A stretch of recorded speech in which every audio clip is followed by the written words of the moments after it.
তো ভিউয়ার্স আসসালামু আলাইকুম। সিএস ও আরএস খতিয়ান সম্বন্ধে আপনাদের সামনে কিছু কথা তুলে ধরব। সিএস এবং আরএস, সিএস হচ্ছে 40 সাল ব্রিটিশেরা যখন থেকে শুরু করছে, এটা ব্রিটিশ থেকে শুরু হচ্ছে সিএস খতিয়ান, অর্থাৎ 40, এবং আরএস হচ্ছে 62। আরএস 62 ব্রিটিশরা আমল থেকেই সিএস খতিয়ান শুরু হয়ে গেছে। সিএসএ হচ্ছে প্রথম পর্যায় থেকে সৃষ্টি হলো, যে না লোকের নামে সিএস খতিয়ানে জমি আছে এবং আরেকজনের নামে দেখা যাচ্ছে আরএস খতিয়ানে তার নাম আছে। আরএস খতিয়ান যা সিএস খতিয়ানের মূল জমা জমি আছে, সেই খতিয়ান থেকে যদি মুজিবুর রহমানের নামে দেখা যাচ্ছে যে 2 একর জমি বা 1 বিঘা বা 3 শতক বা 10 শতক বা 20 শতক জমি অলরেডি হয়ে গেছে, সে কীভাবে সিএস খতিয়ান থেকে আরএস খতিয়ানে জমি পেল? সেটা আপনার কোনো অংশীদারও নয়, সে কোনো আপনার ভাগীও নয়, সে কোনো ওয়ারিশও নয়, কিন্তু তার নামে অলরেডি দেখা যাচ্ছে যে সিএস খতিয়ানের নাম বেষ্টিত হয়ে গেছে। কত শতক জমি? 3 বিঘা জমি, 1 একর জমি। এটা কিভাবে হলো?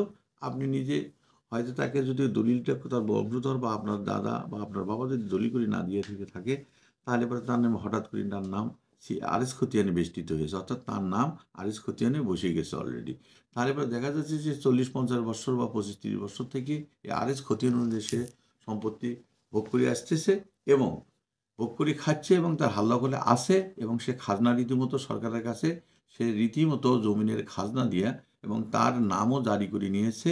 নাম জারি করার কারণেই হচ্ছে যে তার ওই যে সম্পত্তিটা তার নামে 62তে আসে, অথবা সে কিনেছে, কেনার পরে দেখা যাচ্ছে যে আমি এখন কিনছি, অমুকের নামে ছিল, আব্দুর রহমানের নামে ছিল, এখন এটা আমি নাম জারি করে নিয়েছি বলতে খারিজ করে নিয়েছে। খারিজ করে নেওয়ার পর হোল্ডিং নাম্বার বসছে, সেই হোল্ডিং নাম্বার অনুযায়ী তার আলাদা খতিয়ান হয়, যে খতিয়ানে সে রীতিমতোভাবে 1 একর জমিনের খাজনা দিয়ে আসতেছে, অথচ দীর্ঘ যাবৎ সে জমিটা খাচ্ছে। এই জমিটা আপনি যদি মনে করেন যে না আমার বাবা এটা দেয়নি, সে কীভাবে খায় এটা আমি খতিয়ে দেখব, আপনি এটা রেজিস্ট্রি অফিসে গিয়ে খোঁজ করে দেখতে পারেন। আপনার কাগজপাতি সব তল্লাশি করবেন, করার পরে যদি দেখা যায় যে বলে হ্যাঁ সে মূলত যে সে জমিটা তার আমার চাচা বা দাদারা তাকে অরিজিনালি দলিল করে দিয়ে গেছে, তাহলে ওই জমি আপনি কোনো দিনেই পেতে পারেন না, তার বংশক্রমে তার বংশধরেরা তাকে দিয়ে গেছে। আর যদি না দিয়ে থাকে তাহলে পরে এই সিএস খতিয়ানটা থেকে যে আরএস খতিয়ানে আসলো, এই আরএস খতিয়ানের নামটা আপনার কাটতেও সময় লাগবে, কেননা সে দীর্ঘ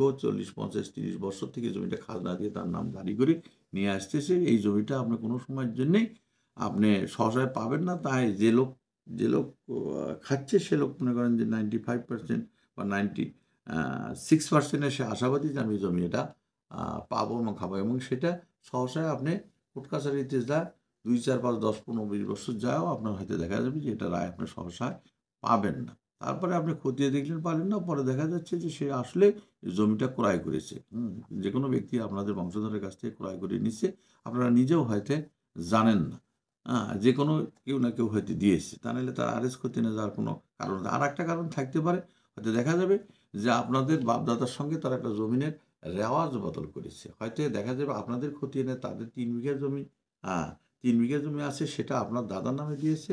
আর নচেৎ দেখা যাচ্ছে যে আপনি এটা আরেকটা খতিয়ান 62তে আসিয়া আপনার হয়তো ওই লোকের বাবার নাম বা ওনার দাদার নাম বিস্তৃত আছে, সেই মূলে তার আরএস খতিয়ান হয়ে গেছে। দেখা যাচ্ছে যে কাগজ কলমে দেখা যাচ্ছে তাদের তাদের তাদের আপনার খতিয়ানে দেখা যাচ্ছে আপনার দাদার নাম অন্তর্ভুক্ত আছে, আর আপনাদের খতিয়ানের মধ্যে দেখা যাচ্ছে যে আপনাদের এই খতিয়ানের মধ্যে তার দাদার নাম অন্তর্ভুক্ত আছে 1 একর জমি।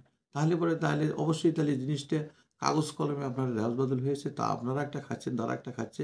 অহেতুক যদি আপনি আসি দেখেন তাহলে আমার সিএস খতিয়ানে আমার দাদার নামে আছে, তার 62টি কীভাবে হলো? তাহলে আপনার খতিয়ে দেখতে হবে আপনাদের সঙ্গে কোনো জমির কোনো বিনিময় হয়েছে কিনা, সেটা মৌখিকভাবে হয়েছে না রেজিস্ট্রিকৃতভাবে হয়েছে, হ্যাঁ, বা ক্রয়কৃতভাবে হয়েছে, এটা আপনাকে দেখতে হবে। না দেখে আপনি যদি এটা ভুল বোঝেন, তাকে ভুল পথে আপনি চলতে থাকেন, তাহলে আপনি নিজে মূর্খতার একটা পরিচয় দেওয়া হবে। কেননা আপনাকেও তার দাদার জমি দিয়েছে, আপনিও তাদের খতিয়ানে নাম বেষ্টিত করেছেন। হয়তো বা দেখা যাচ্ছে তা আপনার সুবিধার্থের জন্যে আপনারা ওখানে নিয়েছেন, এনাদের সুবিধার্থের জন্য এনারা নিয়েছে। রহিম মিয়ার সুবিধার্থের জন্য রহিম মিয়া 1 একর জমি নিয়েছে এবং করিম মিয়ার সুবিধার্থের জন্য তার 1 একর জমি নিয়েছে। অথচ দেখা যাচ্ছে আপনারা নিজেও জানেন না আপনার রেওয়াজ বদল হয়েছে, এবং সঠিকভাবে আপনারা নিরূপণ করবেন। করার পরে দেখবেন যে আসলে এই জমিটা আমি যে পিছনে মরীচিকার মতো সরতেছি, এটা আমার ভুল ধারণা। কেননা আমার বাবা অলরেডি নিয়েছে এবং সেই জমি অন্যত্র বিক্রি করে দিয়েছে। আর অথচ ইনি হয়তো বিক্রি করে নাই, ইনি এনার জমিটা সম্পূর্ণ ঠিক রেখেছে, আজও হাল দখলে খাচ্ছে, খাজনা দিচ্ছে এবং তার দখলে আছে এবং সরকারের চোখে সে রাইট আছে। অতএব সেই জায়গায় আপনি ওই জমি কোনোদিন আদৌ পেতে পারেন না। যদি আপনি এটা একটা অশোভনীয় কাজ করতে যান, তাহলে পরে আপনি দেখবেন হয়রানির শিকার হচ্ছেন, আপনার মেধা খরচ হচ্ছে, টেনশন হচ্ছে, আর আপনি কেস কামারিতে যাবেন, আপনি লক্ষ লক্ষ টাকা শেষ করে দিবেন। 2, 4, 5, 10, 15 বছর পরে যা দেখা যাবে যে হচ্ছে রায় হচ্ছে, আপনার জীবদ্দশায় আপনার রায়টা নাও পেতে পারেন।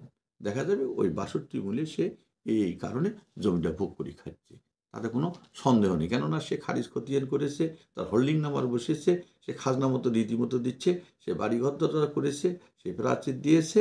হ্যাঁ, অতএব ওই জমিটা আপনি কোনোদিনই আশা করতে পারেন না। হয়তো আপনি বুঝবেন যে না, আমার দাদা কোনোদিন দেয়নি, কিন্তু অলরেডি হয়তো কোনো খতিয়ানের সঙ্গে রেওয়াজ বদলে অন্তর্ভুক্ত হয়ে গেছে। তাদের কোনো সন্দেহ নেই। যার জন্যে এই দূরদর্শিতার কথা চিন্তা ভাবনা করে আপনার কোনো কাজ করবেন না। যেটা খাতা কলমে এবং কাগজে রাইট হবে সেটাই হচ্ছে রাইট। তাছাড়া না তো আপনার আদৌ কোনোদিন জমি পেতে পারেন না। জমির নিয়মতান্ত্রিকভাবে এটা চলে আসছে। যাই হোক, আপনারা ভালো থাকেন। রমজান মাস আপনাদের সুস্বাস্থ্য কামনা করে আপনারা দীর্ঘজীবী হন। আপনারা দোয়া করবেন। আর পরবর্তীতে আপনার নাম্বারে আমাদের হোয়াটসঅ্যাপ নাম্বার দেওয়া থাকবে। এই হোয়াটসঅ্যাপ নাম্বারে আপনারা মেসেজ পাঠিয়ে দিবেন এবং এই মেসেজ পাঠিয়ে দিলে পরে অথবা সরাসরি টেলিফোনও করতে পারেন। করলে মেসেজ পাঠিয়ে দিলে সুবিধা হয়, বুঝতেইছেন তো, সুবিধা হবে এবং সঠিকভাবে আরও ভালোভাবে আপনাদেরকে একটা পরামর্শ দিতে পারবো। এই বলে আমি শেষ করছি। আসসালামু আলাইকুম রহমতুল্লাহ বারাকাতুহু।